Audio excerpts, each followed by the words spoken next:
you will be able to find that. And in future webinars, when we send out the various calendar and other invites, we also include a link to all of the previous webinars within the series so that you can obviously listen to them again or obviously pass on to colleagues. After Mark presents, you will have an opportunity, as with previous webinars, to ask questions, but please feel free during the course of Mark's presentation to pose your questions through the chat. And as I said, we should have towards the end at least 20-30 minutes in relation to the Q&A. Before asking Mark to share his slides, I just want to flag up how you're able to keep track of the various NCSR Plus webinars and other events. This is our final webinar within this particular series, and we do have our major in-person conference next week in Manchester. Booking is already closed for that conference, and obviously I look forward to seeing many of you there in person. In terms of keeping up to date, though, with future events and other activities of the consortium, you can obviously follow us and connect with us via LinkedIn. And it's also then possible to sign up to receive emails directly in relation to our future webinars and our next webinar series, which will be happening at some point later this year. So we will add then to the chat function the means by which you can sign up to receive those details. So without further ado, I can pass over to Mark, who will share his slides and obviously take you through the work of the Sellafield Community Support Cell. So Mark, let me know, and I will confirm that I can see your slides. That's great. Thanks, Andrew. I will try and do that now.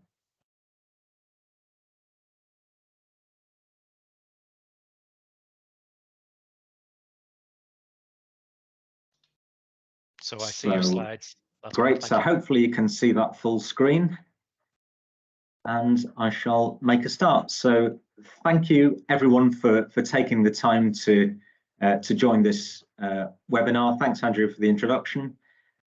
So today I'm going to talk a little bit around the community support cell that Sellafield Ltd established during the early period of the COVID-19 pandemic. So just to start with, I'll give you a little bit of an overview as to what I'm going to cover in this presentation. I'm going to start off with a little bit of context around Sellafield Ltd itself, the site, what it does. I'm going to talk around the emerging situation and the challenge that we've faced, because it's a little while ago now, and some of us perhaps may not recollect that very early period in the situation as it evolved, venturing into the unknown. And then moving on from the challenge and situation, what was the actual approach that we established? How was it structured? What sort of principles did we operate to? And then I'm going to move towards what we actually achieved as an outcome, and the effectiveness of what we established. And then finally, we'll look a little bit around some of the learning that might be useful to share, and some of the reflections when we look back at how that support cell took shape.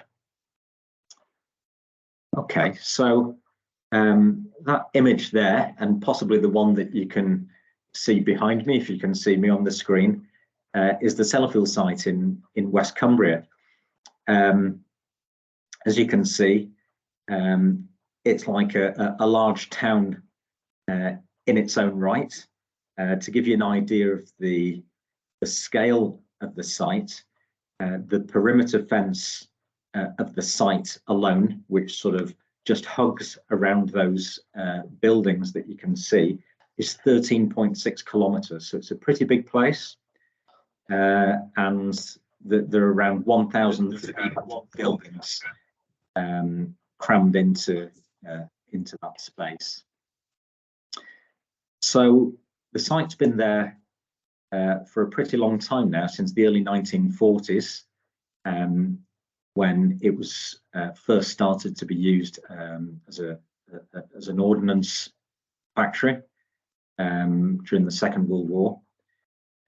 Then the site was used for plutonium production at the time of the atom bomb. It then went on to be used as the location for the world's first nuclear power station, which was Calder Hall, and then fuel reprocessing for Magnox and AGR fuel.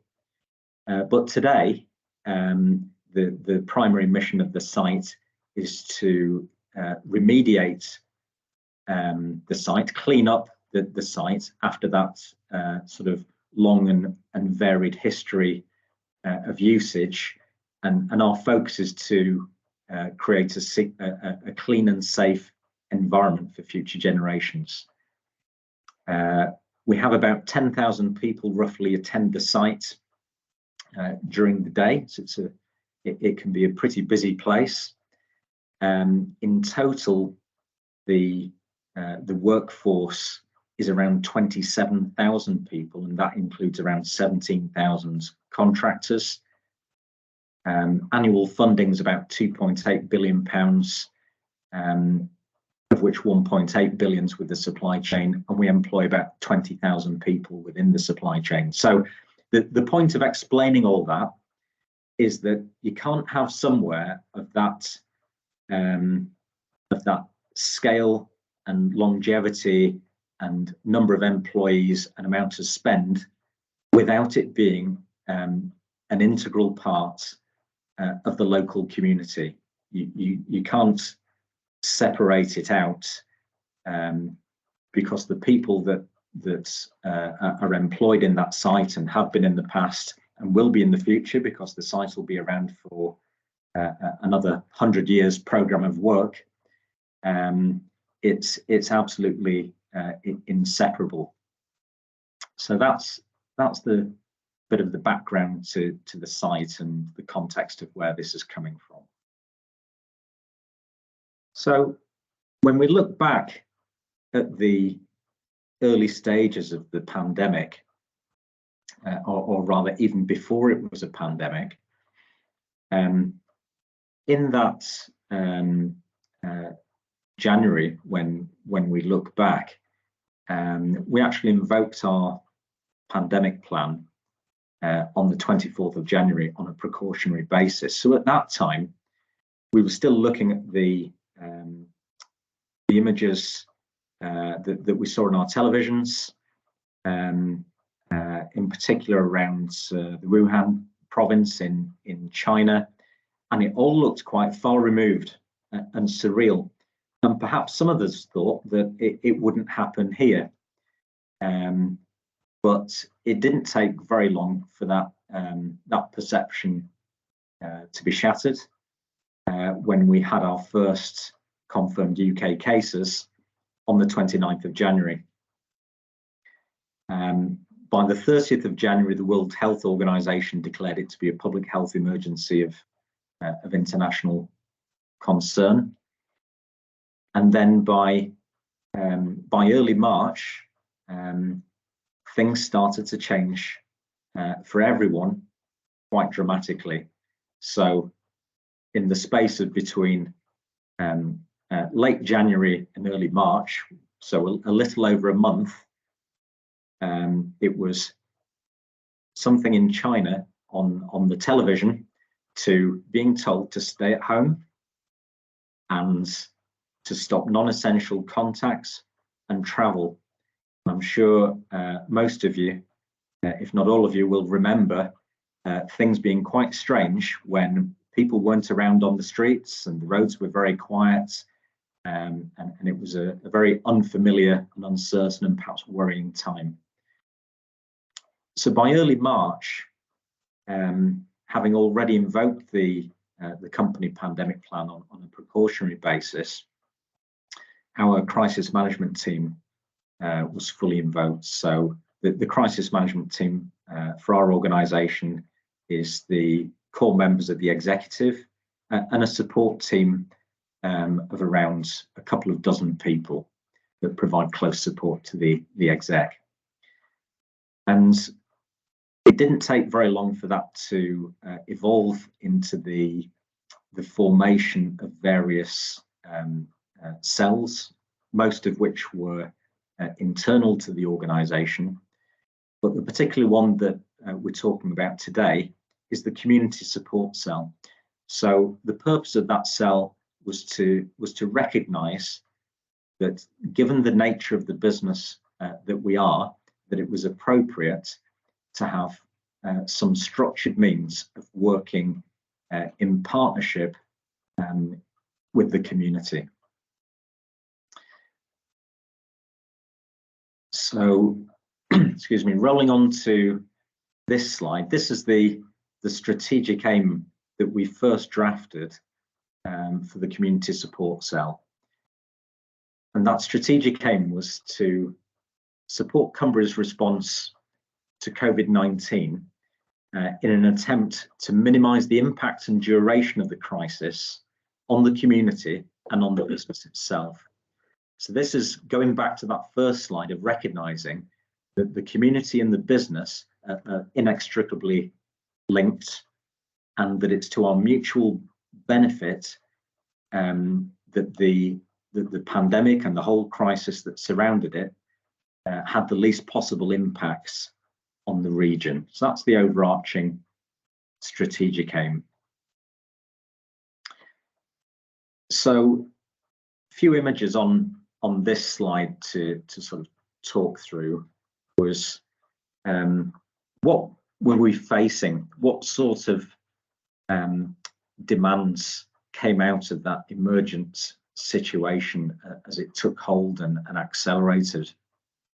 So if I talk through a few of the images on this slide, starting off at the top right, some of the demands were fairly obvious. You'll probably recall things like hand gels were in scarce supply, face masks, protective equipment.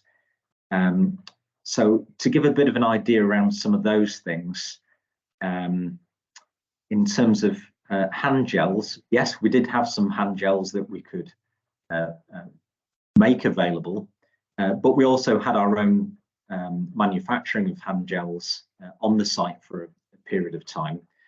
But the challenge with all of the demands around PPE and physical resources is that for an organisation of our scale and the importance of what we do and the safety of what we do, we couldn't just be in a position of handing those things out to, you know, the first person that calls or shouts loudest.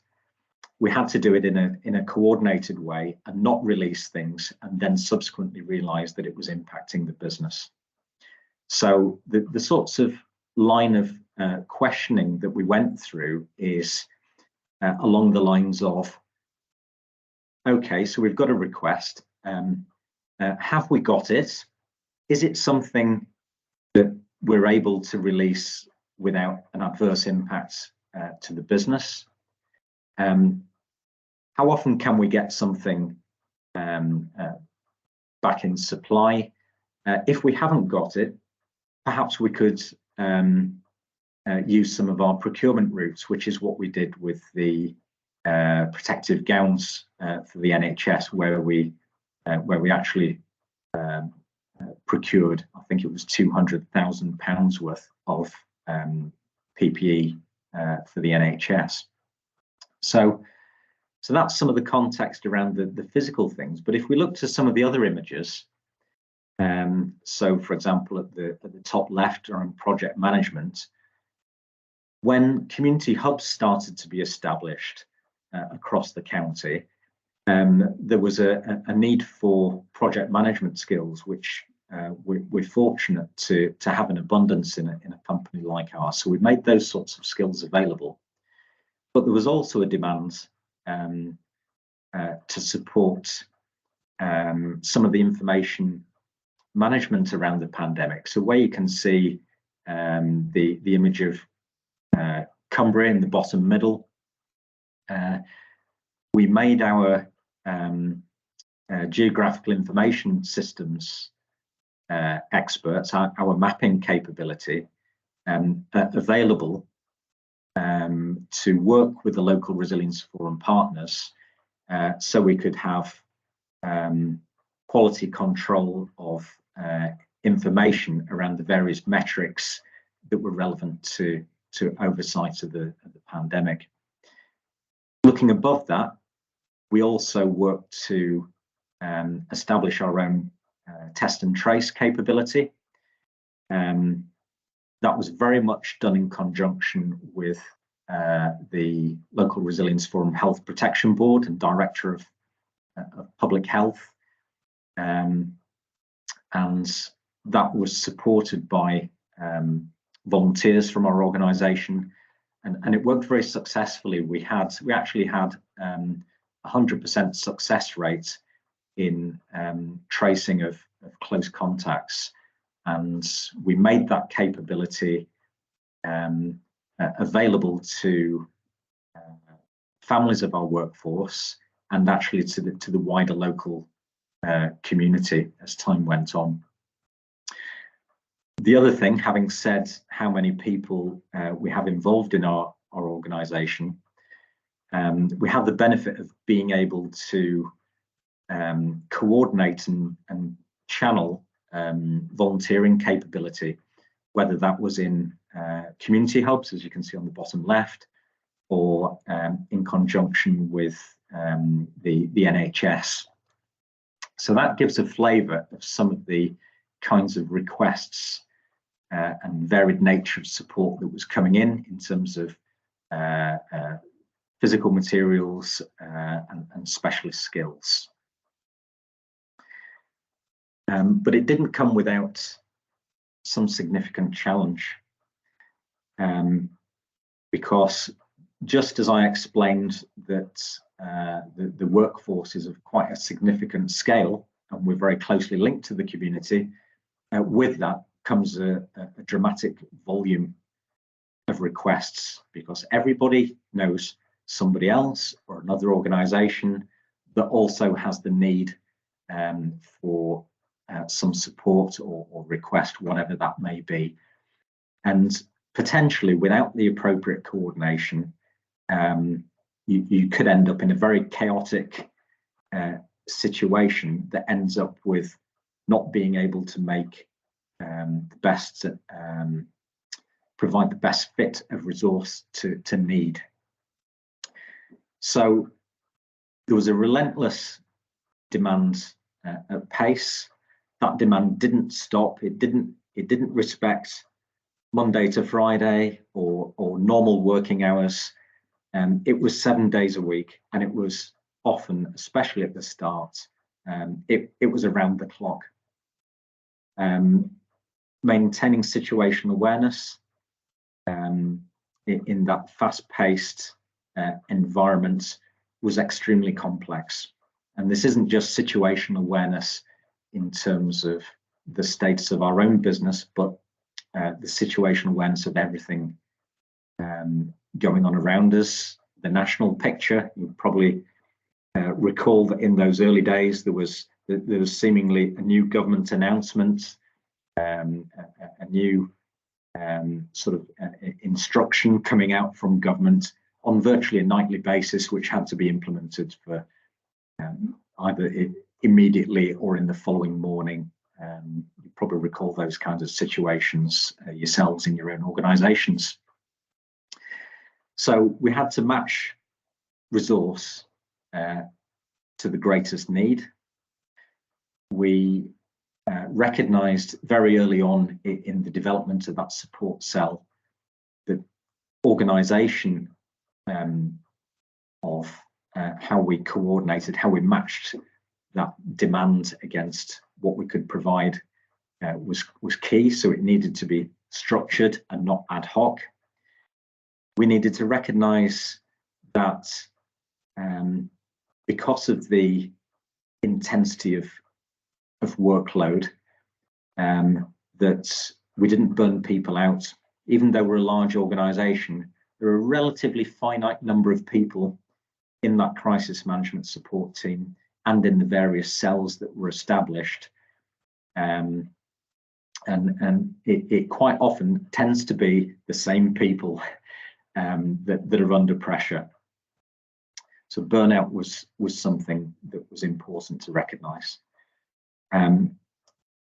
Another potential risk was that if you're not careful in an attempt to fulfil the demands of others, individuals or organisations or whatever it may be, if you don't do that in a controlled way, there's a risk of actually placing your own business at risk, either in losing skills that you may need yourselves internally, or in releasing some PPE or equipment that you actually need within your own business to keep people safe. So that side needed control. So we did have to implement methods of decision making. So rolling on from that, what sort of approaches and principles did we look to establish? So I think the key thing in the first bullet point there is to recognise existing structures and ways of working within the local resilience forum. And we have the benefit that it wasn't that Sellafield only started working with the local resilience forum at the start of the pandemic. We've actually been an established and active member of Cumbria Local Resilience Forum for many, many years. So those pre-existing relationships of trust, they're not a new thing, and that is absolutely key when you're dealing with a situation of uncertainty, and you might need to make calls, perhaps out of normal working hours on a weekend, and just to know who to call and make that contact. So that's one of the key things that I want to get across. Trust within that is absolutely key. Trust and experience, and that isn't necessarily through people's day job roles either.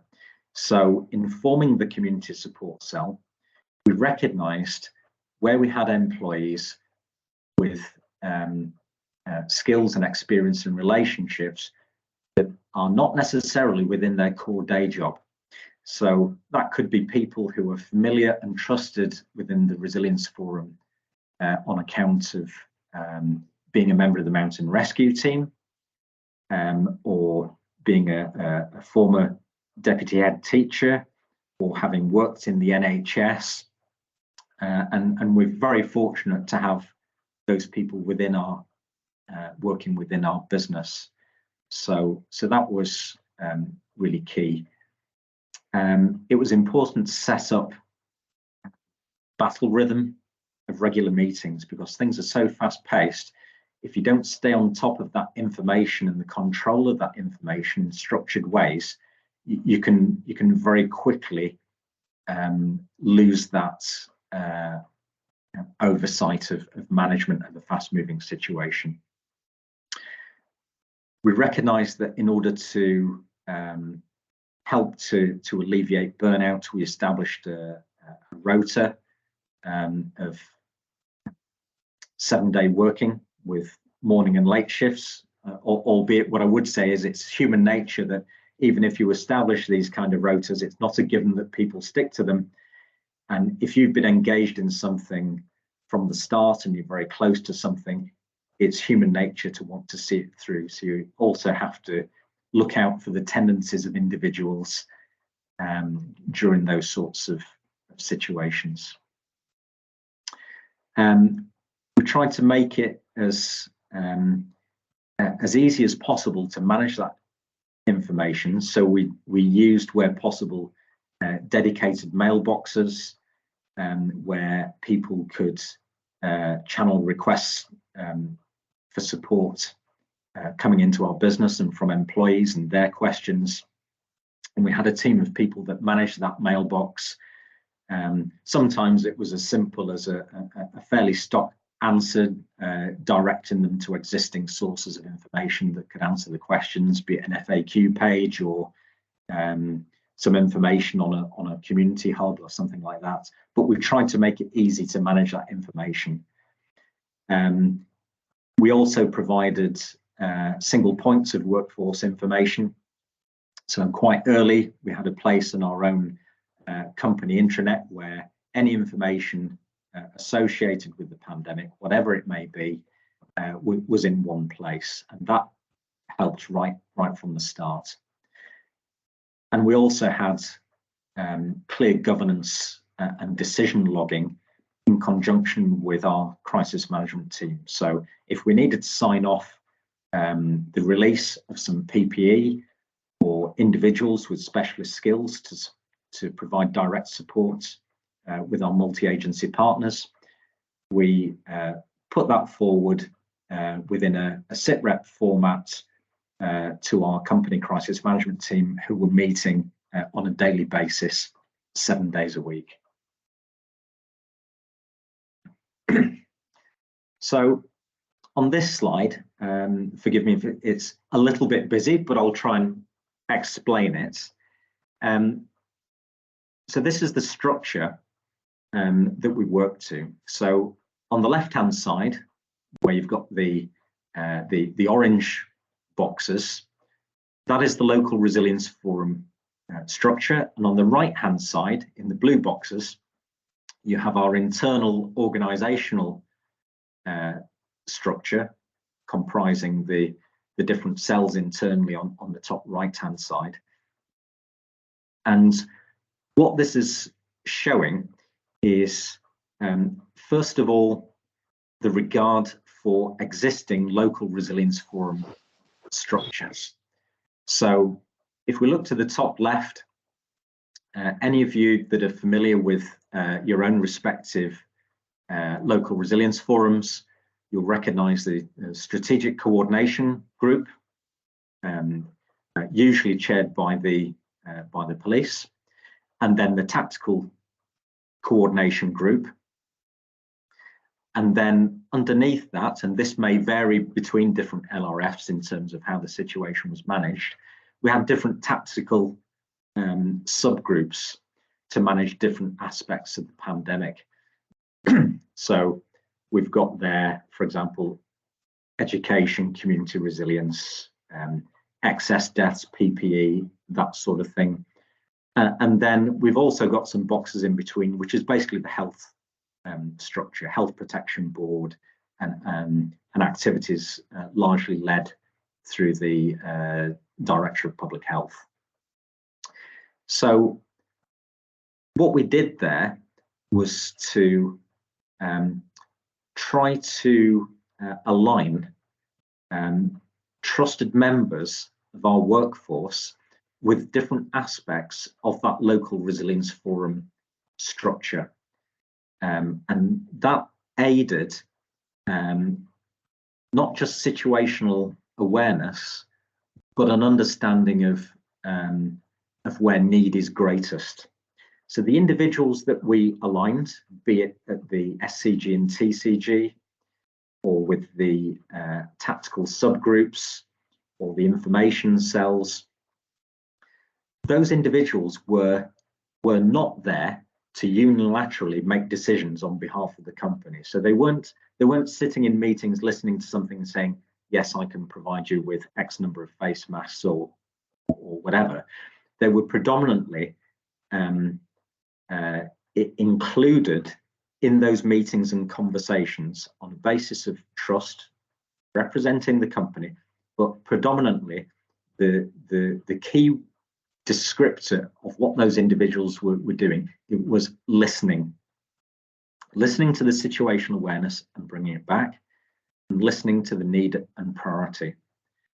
So as we look over to the right hand side and those blue boxes, what we're essentially doing is looking at what the ask is, whether it's resources or skills or whatever it may be, and relating it to our own internal structures and our own cells to say, having listened to that need, can we fulfill that support from our internal resources, and then channel that to where the need is greatest, as determined from within the LRF itself, and ultimately that direction from the SCG and the TCG.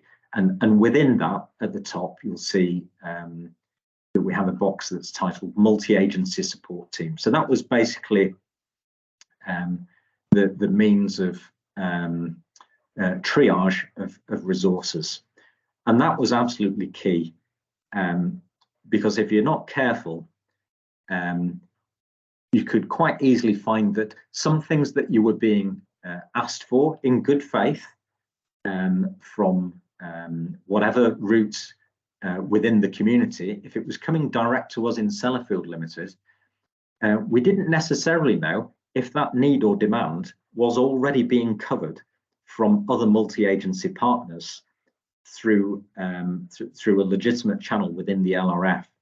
So it was important not to duplicate, and to be aligned, and to manage that alignment between need and provision of that need in a coordinated way. So hopefully that broadly explains that that diagram. So to give some insight into the outcome in terms of quantification, around 350 of our employees directly supported community response. It wouldn't surprise me if that number was significantly more. In terms of PPE, I won't read out all these figures, but as you can see, the support in terms of PPE provision, some of which was from what we already had available. Some of it, like the protective gowns, we sourced through our own procurement routes, where for example, perhaps the NHS or other bodies were not able to secure PPE. In some cases, we were through our existing suppliers and procurement channels. But there's a story that's much greater than that, because much of the support was in the form of the you might call it the softer side of people's behaviours. And it shouldn't be underestimated that within a large organisation where you can reach out to a large number of individuals and by extension their families, the importance of messaging and the right behaviours, be it acting in a COVID secure way, or whether it's testing, or whether it's looking out for neighbours, that softer side is really important in terms of how the organisation and its workforce is portrayed in how it interacts with that extended local community. So again, I'm not going to read through all of this in detail, but this is some of the feedback we've received as an organisation from some of our multi-agency partners who worked with us for a prolonged period right from the start. And I think you can see there that some of the themes that I've highlighted in yellow there recognise that as an organisation, we didn't just go off doing our own thing. From the start, we worked in partnership with community resilience structures of all forms, And we also did so in such a way that we didn't duplicate. We were consistent in terms of how we worked and who we worked with, so it was predictable. And the focus was very much on practical support in a situation that was very complex and large scale. And the same theme continues here with some feedback we received from the Assistant Chief Constable. Again, the role that we had in the strategic coordination group, but also the aspect of social responsibility and commitment to the community. So the experience that we had with Sellafield Ltd, working with the local community, wasn't new in terms of, we didn't just implement it for the COVID-19 situation. We've done it before with the flooding situations in Cumbria, in Storm Desmond, and very much the same sorts of principles and ways of working could also be used in the future. So this is the last slide. So a few points that you may want to reflect on. You may have your own views, and I'd very much welcome them. Starting from the top, the early situational awareness of looking at that emergent situation, even weeks or months before it landed in the UK, was absolutely key in standing up our business continuity arrangements, invoking our crisis management team, and indeed we'd provided sit reps to our crisis management team for some weeks before they were stood up, so it wasn't a new thing in terms of their awareness.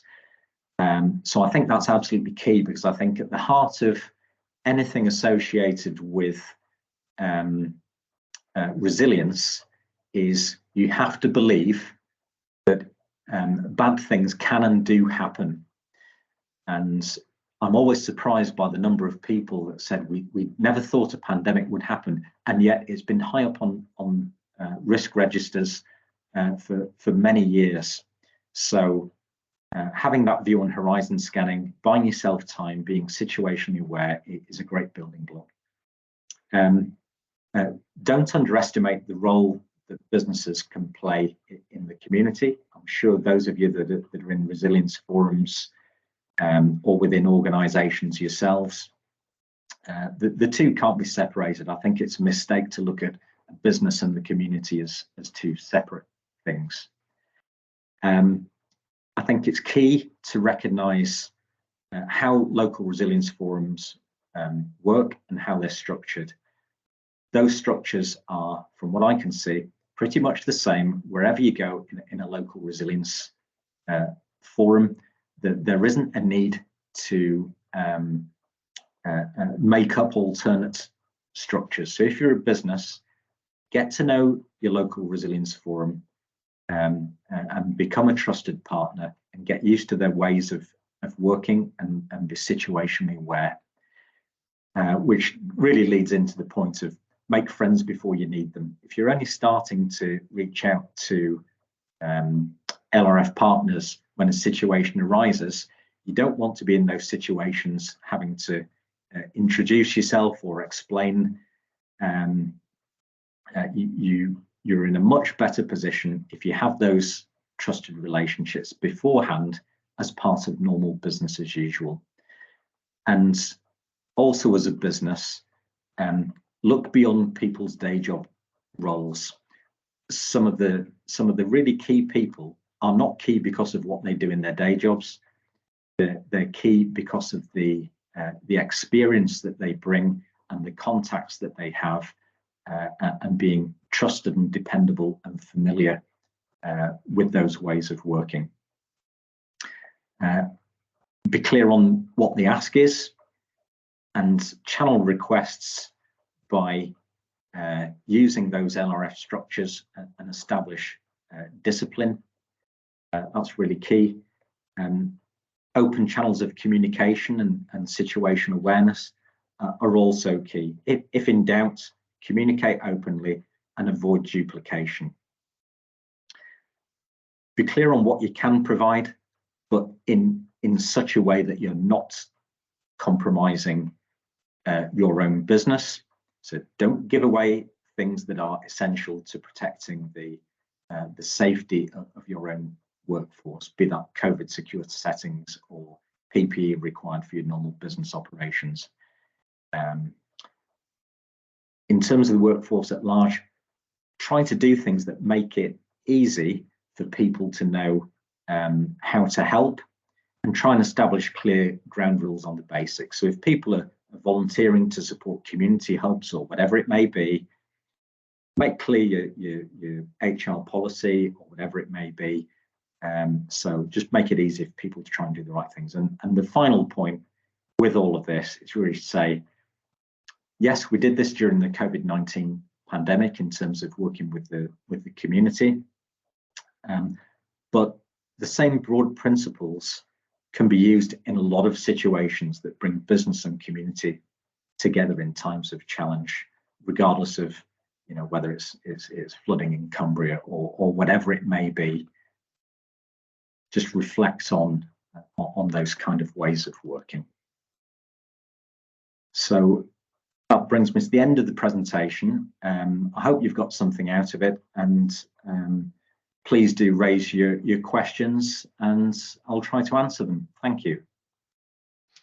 Well, thank you very much, Mark. That was a fantastically clear and thorough presentation, and I'm sure there will be lots of questions coming through this Q&A session. I know there are already obviously some in the chat. In terms of typically how we manage the Q&As, ideally, people are able to come off mute and our camera in order to verbalize their own question. If you're not able to, obviously just feel free to point that out and we can obviously ask your question in terms of from the chat function. So my colleague Roisin is also joining us to help manage the Q&A, and we'll kind of go between both of us in terms of asking people to ask their questions. We already have a number in the chat, and I think David Powell, yours were the first, and I see also another comment on top of that, David. But if you're able to maybe come off mute and ask Mark your question, that would be fantastic. Thank you. Yeah, thanks, Andrew. Mark, thank you for that. It was an excellent presentation. Really good to hear from a real significant player. Yeah, I started asking a question and then your last slide started to answer most of it. So thank you for that. So I guess I want to focus more on any advice you can share with us really about how do we as LRFs, or how do our consortium as a group of LRS resilience partners kind of persuade local businesses to invest in resilience? What would you see as being the benefits? I'm going to guess, Mark, you have a very common shared risk with the site that you represent, and obviously I think you've been really good at articulating you are part of that community, your business is pretty inseparable. But I just wonder if you'd add any more about how we might invest, persuade other key parts of local service or other parts of local infrastructure to also invest in a similar way in that kind of relationship building and being a part of the resilient structure. Thank you. That's okay. So I think there's a lot to be said in terms of the value of forging those links between businesses and LRFs in terms of, I'd call it interoperability, or to put it simply, working together and to understand whether it be risks. So to the LRF, they could have a benefit by understanding the risks that may exist within respective businesses, or it could be the other way around in terms of local businesses understanding the risk environment externally, but also how LRFs and multi-agency partners can work together having understood those risks in terms of their ways of working. And it comes back to the point that if you're only waiting until something happens before you realise how things do work with LRFs and multi-agency partners, I think it's really too late. So I think it is by building those relationships of trust during normal business and seeing what can be provided by local resilience forum partnerships, be it through information that's accessible on resilience direct and situational awareness. Once you start to be absorbed in it, you quickly start to realise the value. I'm not sure if that answers your question, David. Nope, it's a great start. Thanks, Mark. Appreciate it. Great. Thank you, Mark. The next question we have in the chat is from Monica, and that's around building more capacity to collaborate with business in terms of LRFs. Monica, I'd like to invite you on if you could maybe expand on your question a little bit. I'm not sure, Mark, if you can necessarily speak to all of this question, but maybe Monica, if you wanted to come off mute there.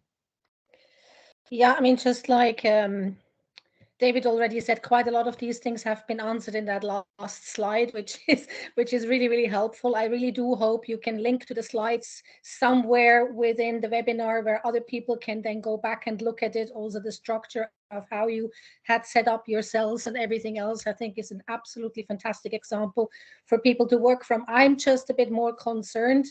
Clearly, Sellafield being who you are, a key player in all of this within the community, but this needs to be widened out, not just when in terms of critical national infrastructure, but also business in a much, much wider sense.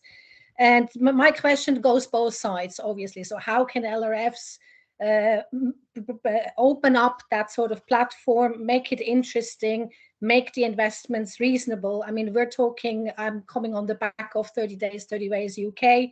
So we've been trying to bring preparedness awareness into the public domain since 2015. We're trying to approach this subject also with the business communities. It is quite difficult to do that. We've tried, but again, it's how can this be brought back so that the two partners literally come together and this gets widened out? Yeah, thanks for that question. I've got a few thoughts on this, and I'd welcome the views of anyone that's here from LRFs. So a few personal thoughts are, I don't think it necessarily requires something additional in terms of capacity.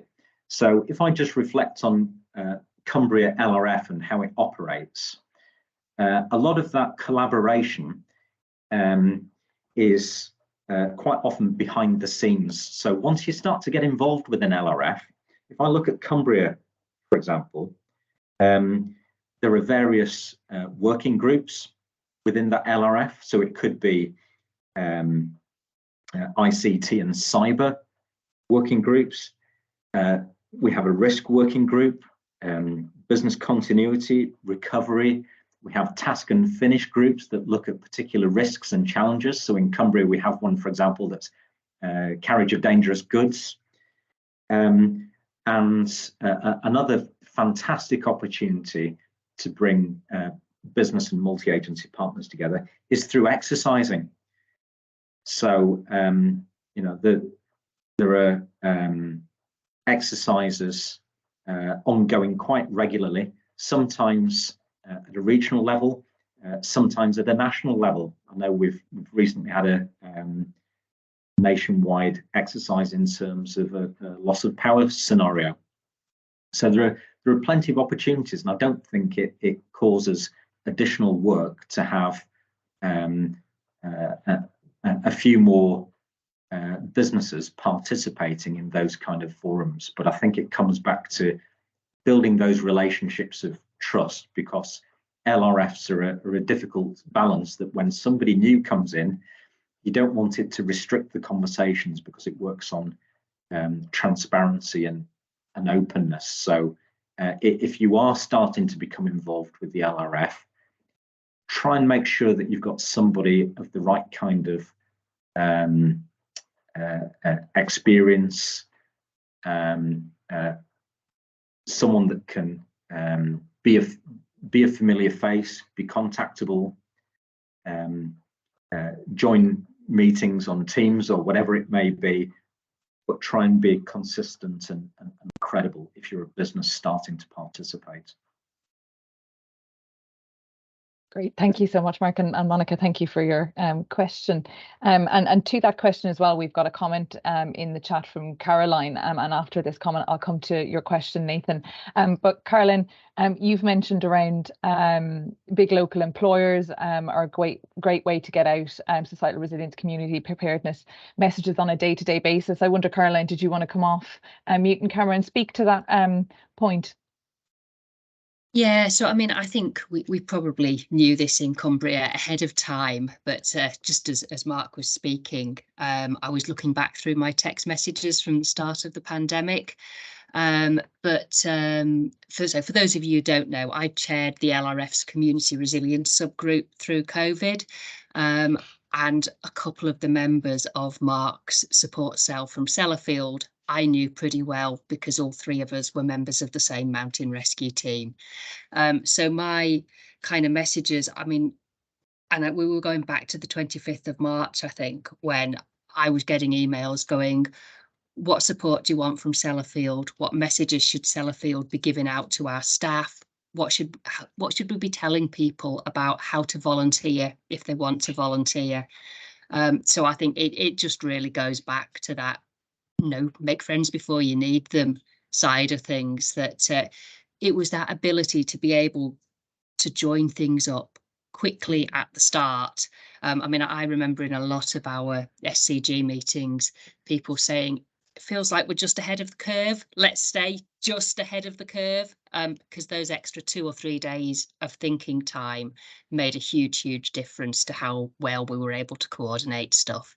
But yeah, on a day-to-day basis, when we're trying to do things like encourage sign up to flood warnings or get people to think about household emergency planning, big employers like Sellafield, where you've got 10-15,000 staff in one organisation, provide a huge opportunity to push out some of that information. Weather warnings, I guess, are an obvious one, aren't they, Mark? It's to your benefit as a company to get people signed up for weather warnings and not trying to travel around Cumbria when the weather's terrible. It's certainly in our interest as an LRF to get people to take a sensible approach to weather. Yeah, exactly. Thanks, Caroline.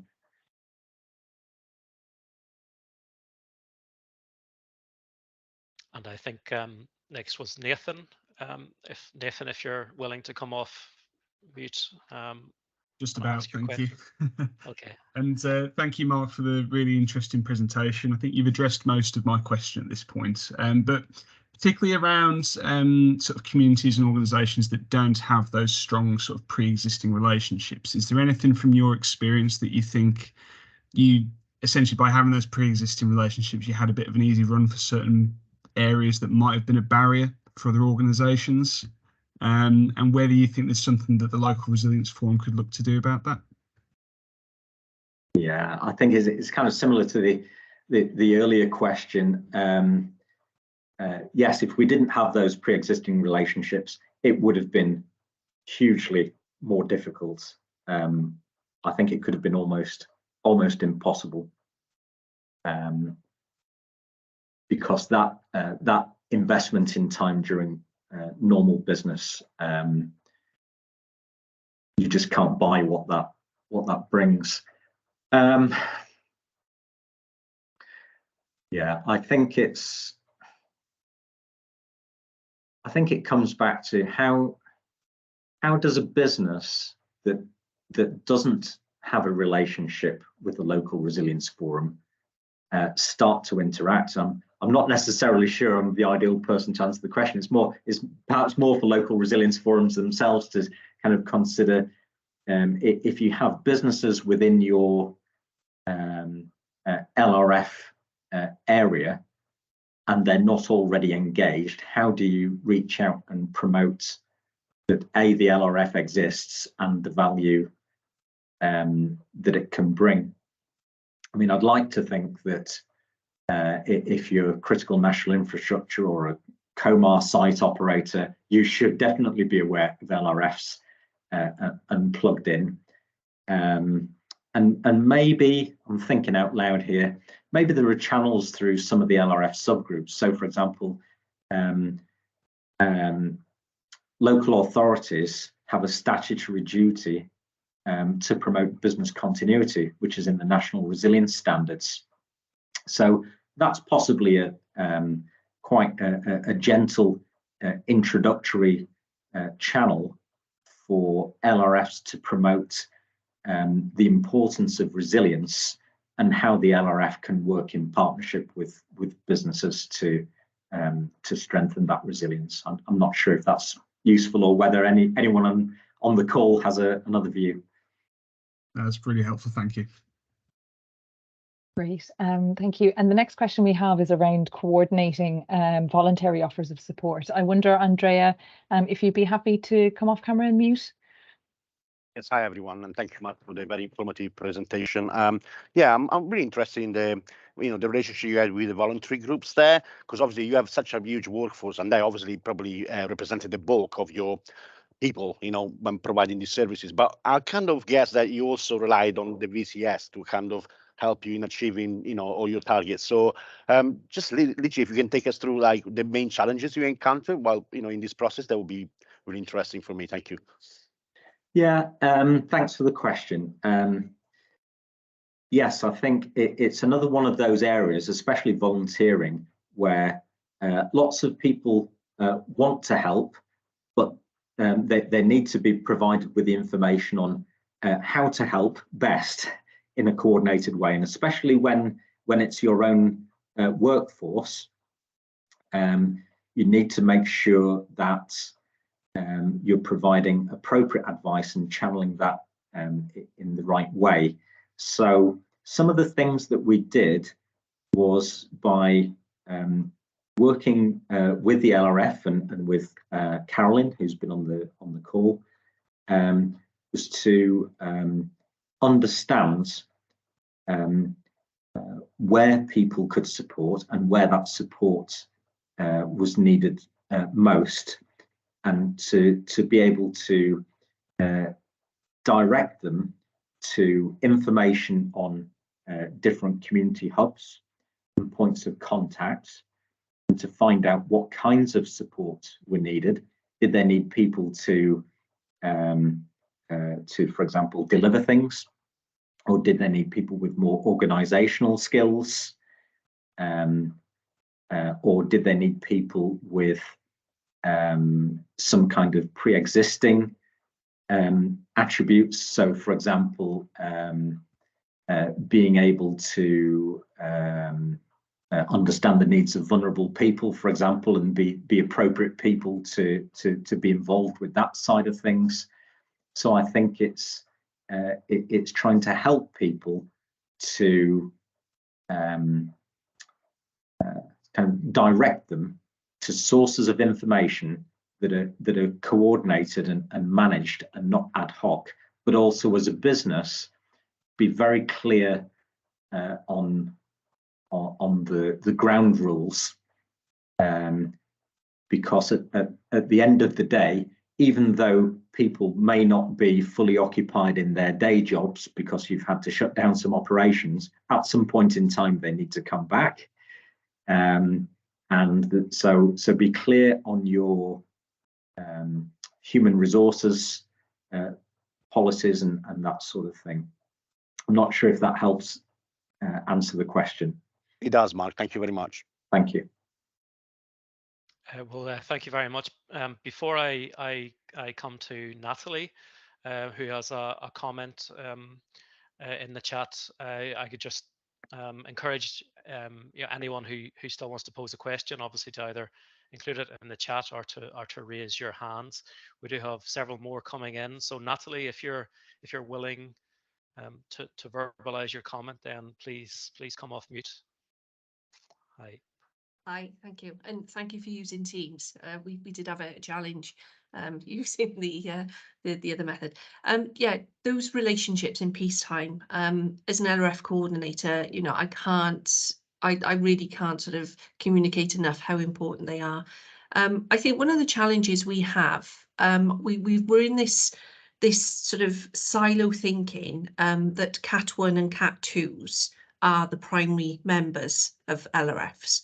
I think we're also on that sort of in that grey area of, you know, what is the role of the LRF. But I think with businesses across the local authority areas, it is quite apparent that there's lots of channels, whether that be through the initial planning application for a business, through licensing, environmental health. You know, I think there's lots and lots of routes into businesses in any local authority footprint.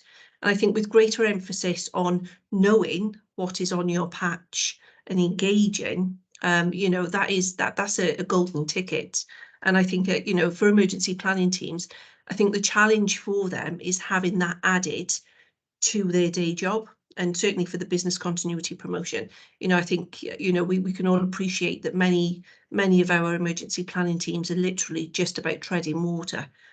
So, you know, having additional resource to undertake that engagement locally, I think would be really beneficial.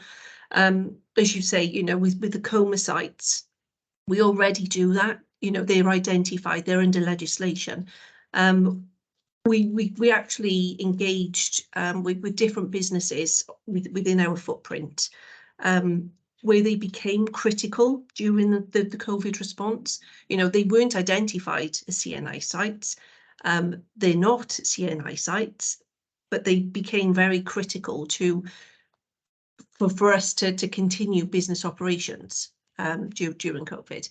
And I think the final point is that whole emphasis again on critical national infrastructure.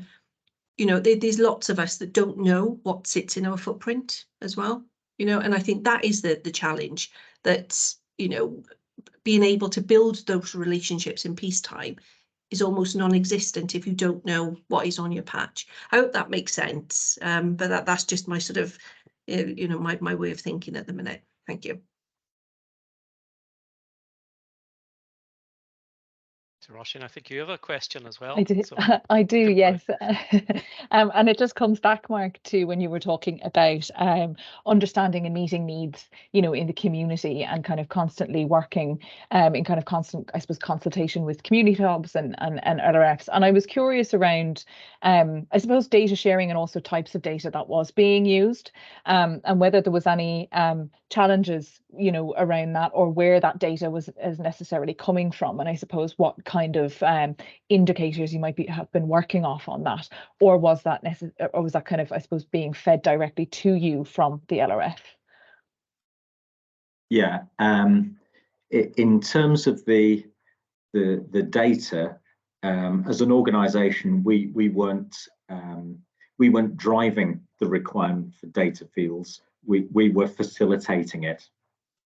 So the information, or rather the data, was already out there, and we helped to try and turn that into information that could be shared in the formats that were digestible and provided through Resilience Direct and other channels to the people that could utilise that information.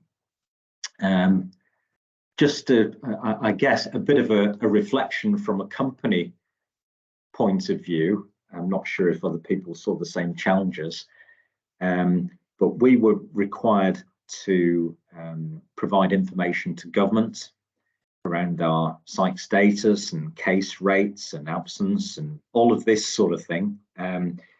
But in many cases, the frequency of information provision, being daily in this case, wasn't something that we were configured beforehand to provide necessarily. Some of it we would perhaps be geared up to provide on a quarterly basis or something like that, and all of a sudden we were being asked for things on a daily basis.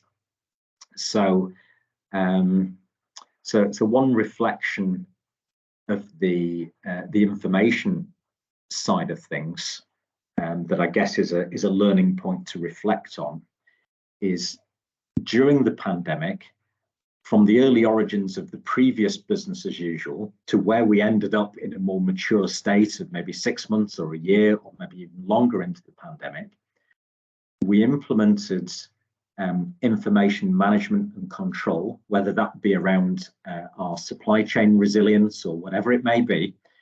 And we actually implemented some really good measures around resilience at large. So one of the questions perhaps to reflect on is, in your own organizations, where you've no doubt done similar things to implement information management to deal with a particular circumstance and enhance your resilience, how much of that do you retain?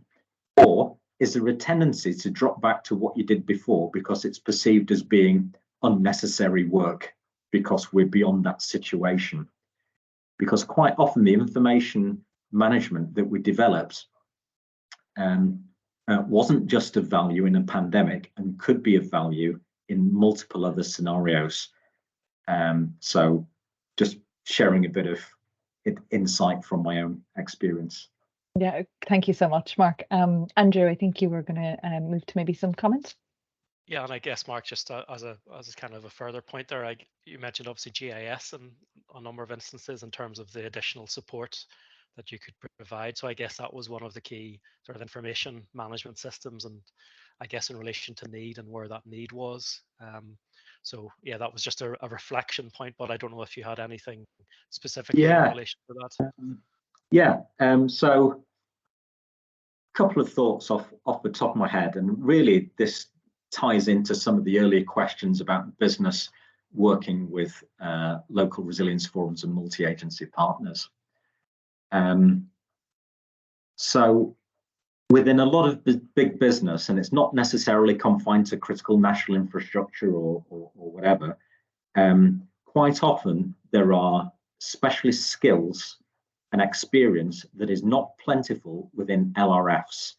So skills like spatially managing information and GIS is not necessarily a given within LRFs.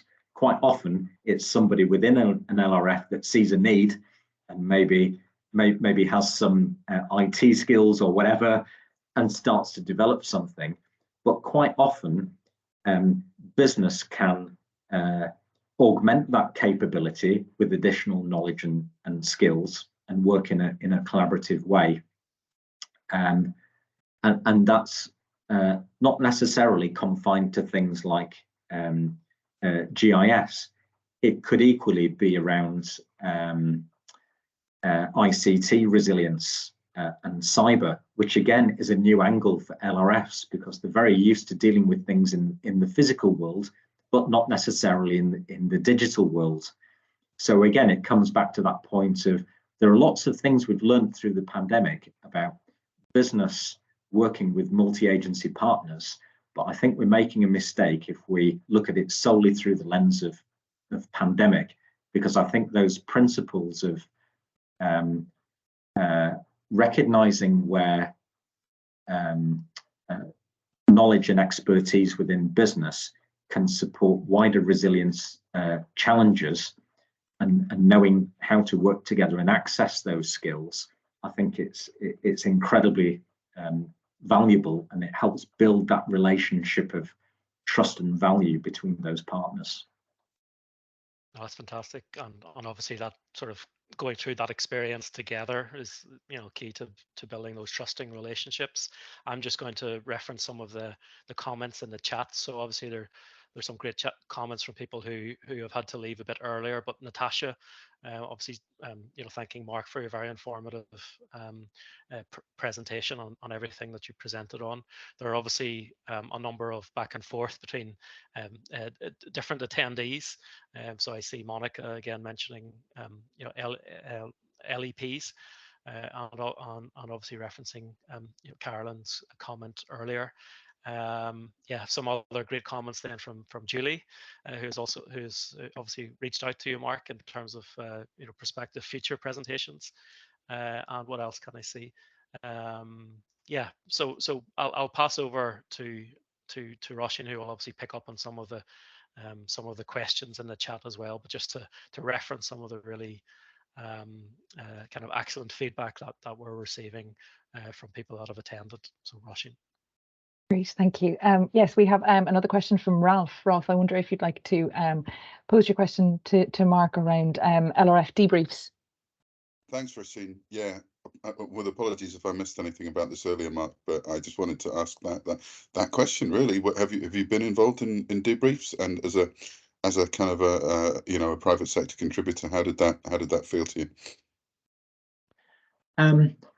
Over the years, and it's not necessarily always directly myself, but over the years we have been involved in various debriefs around things like, for example, Storm Desmond was quite a major one. So yes, we have been involved where the LRFs felt it to be appropriate, and quite often within Cumbria LRF, I think it's to their credit that they've reached out and sought to include us as an organisation, even if it weren't strictly necessary, because technically we're not a category 1 or 2 responder, but we are, of course, critical national infrastructure. So yes, we are included. We're made to feel very welcome in those environments. And I think it's also significant to say that when I reflect, I've attended debriefs and exercises in LRFs outside of Cumbria. So I recall an excellent session around a national recovery workshop, learning from the Manchester Arena incident, for example, which had some fantastic learning. I've attended various LRF exercises outside of the county, for example, relating to COMAR sites and that sort of thing. So I think there's also something to be said about opportunities to see how things work in other LRF areas. Not sure if that helps answer the question. Yeah, very much. That was really helpful. Thank you. And I agree with you. I think it's good practice that non-statutorily designated responders are involved in debriefs. Otherwise, frankly, there's a risk that they become too process focused. And, from my perspective, the more third sector, private sector and kind of community voices are kind of involved in these things, the more sort of valid their findings and the lessons identified are likely to be. So that's quite encouraging. Thank you. Thanks. Thank you, Ralph. Obviously, we're coming towards the end, so I would definitely encourage anyone who has perhaps a final question or questions to either raise your hand or put it in the chat. I will draw people's attention to David Paul's message within the chat, and if you're able to maybe read that, and if you have any response, just to include that within the chat itself. But this is really your kind of final opportunity as we're coming up towards 1:20 to pose any last questions to Mark. And if I don't see any raised hands, I see, yeah, congrats from Monica. So that's great. Thank you very much for that final piece of feedback. So I'd like to thank you all. Thank you all for your attendance and for your engagement, particularly in the Q&A. This is, as I mentioned, this is our final webinar within this particular series. We will be back at some point later in the year, and obviously we will pass on those details when we have them. But I think in particular, I'd like to obviously thank Mark for really fantastic presentation and giving up of your time to come and present your experiences and learning, and obviously those reflection points also for the future, and not just in relation to the pandemic. So thank you all very much, and yeah, thank you, Mark. And if you're able to stay on, then we can do a little debrief ourselves. So thank you, and look forward to seeing you at a future webinar. That's fine. Thanks everyone for listening. Hope it's been useful. Thank you. Thank you.